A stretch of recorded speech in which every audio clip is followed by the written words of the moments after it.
POIs after 4. I'll be beginning my speech in 3, 2, 1. So we think that on our case, and our stance is not necessarily disagreeing with the fact that filial piety is a good thing. We just think that that having morals, that a child having morals is completely different to a parent to basically a culture of filial piety existing, right? So we see that in many cultures where filial piety doesn't necessarily exist, we see that parents aren't necessarily like rotting away in their homes, right? Love does still exist on the case that filial piety isn't the narrative that you have a moral obligation that you have to take care of your parents, right? And we see that the impacts of actually forcing these children into basically caring for their parents in their old age can be extremely problematic, especially in the cases where, first of all, the relationship is strained, which is something that we see in many families and many instances, and also the fact that the care is not completely guaranteed on the side that you have this culture of filial piety, because you do have to remember that having morals and having a narrative that you have to take care of your parents are two completely different things, right? Just because I don't want to take care of my parents doesn't mean that I should be completely ostracized from society, right? That is what we're trying to establish as a house here. Okay, now first of all, I'll be moving on to my first point, which is that, first of all, and also expanding on my first speaker's point, which is that it puts an unconditional burden for children to care for their parents. So we think that, expanding from the point that, first of all, children had no consent to be born in the first place, we think that there's no culture that actually puts pressure on parents to be good emotionally nurturing parents in the first place. We think that abuse, especially in Asian households, and not just Asian households in general, but like many households in general, there's no specific necessity for parents to be the most loving parents in the world, even though they might argue that their parents are doing this out of the love for their children, right? Just as all Asian parents say, you see that a lot of children, when they leave after the age of 18, they leave with scars, right? They leave with the desire to leave their home. They leave with the fact that they're finally untied from their parents, right? They're no longer living under their household. We see that in the metric of parents who are abusive, and the expectations who are put upon their children outweigh the treatment that is expected by children to give their parents, right? So principally, we see that there's a culture of how parents still tie themselves to their children, even though parents did not necessarily give their children the best upbringing ever, right? So we think that we think that it's not symmetrical on the case that abuse happens on both sides. Instead, we think that it's more likely for abuse to happen onto the child, and for a narrative to exist that they have to take care of their parents when they grow old in their retirement age. However, there's no culture to say that, oh, you have to be like the best parent for your children, right? So we see that in the case that many children, when they graduate, they feel like they're finally free, right? They can finally get a job, and they're financially independent to finally be on their own, right? We see that the fact that the narrative of filial piety still exists, still puts a burden on these children, even though this is a burden that is completely unnecessary and should come out of the will of their own heart, right? Not from a societal narrative that says that if you don't take care of your parents in their old age, you will be forever completely ostracized from society as a whole.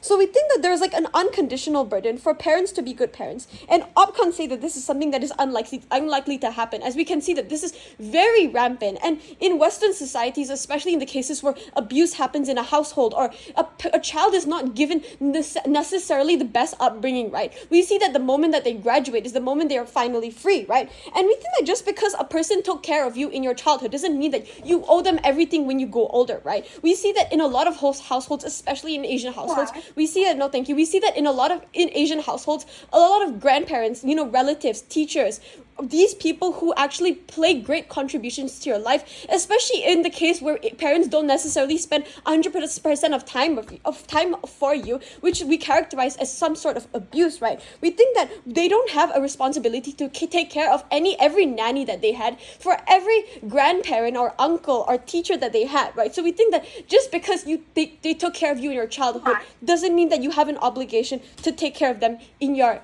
adulthood. Okay, yes, I'll accept your line. Recognize that the difference between these parents and the stakeholders that you've brought up, like uncles and aunties, is the fact that these parents are directly contributing to their children through things like working hard and allocating financial resources into caring for their children. So again, we think that allocating financial resources was a choice of the parent, right? So we think that in most cases, as we've already characterized, right? I think most sane children, which actually moves on to my next point, is that whenever they have the capacity, the mental capacity, and the financial capacity, most importantly, will care for their parents, right? They will give some sort of support. But that's also something that we think that can be problematic for the parents as well, which is something that I will expand into later. So we think that filial piety does not take into account whether a child itself has the ability or the capacity to take care of their parents, right? It doesn't take into account that the parents have been completely financially irresponsible in their youth while taking care of their children, and now is putting the burden on these children to take care of their parents in the future, right? So first of all, we think that children, especially when they first graduate, especially when they first get a job, right, when immediately met with this filial piety requirement that they have to take care of their parents, first of all, puts extreme financial struggles that they're already facing, right? So considering that, especially in America, where students are already suffering from,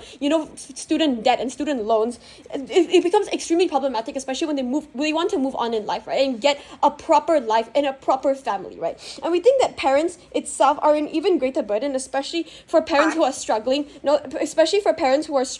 with health problems and health issues in their old age.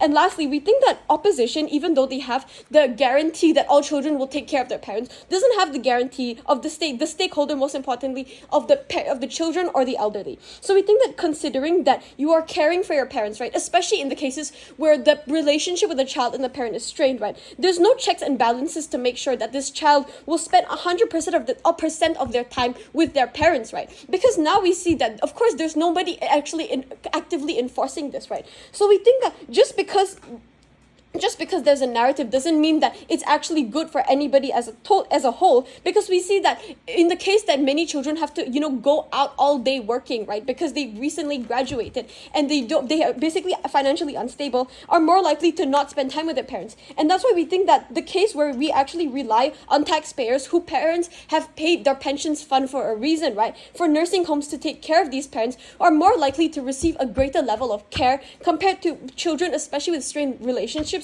and children who are completely financially unstable and mentally incapable of actually taking care of their parents in the future. So basically, what have we told you as a whole? So we've told you basically about how we think that it puts an unconditional burden for their children to actually care for their parents, how there's no culture that requires parents to be exceptional parents, and how the abuse of parents especially doesn't take into account the fact that children don't want to take care of their parents in the future. And we think that there's no unconditional burden for parents to be good parents. We think filial piety does not take into account what capacity the children has to actually take care of their parents. And we think that a major impact of this on opposition, which they cannot guarantee, is the welfare of the parents and the elderly, considering the fact that these parents and these children have no guarantee that they will actually take good care of their parents, especially with the fact that they have to live their own lives, right? They have to earn a job. They have to be out of the house all day. And with that, I'd like to end my speech here. Thank you.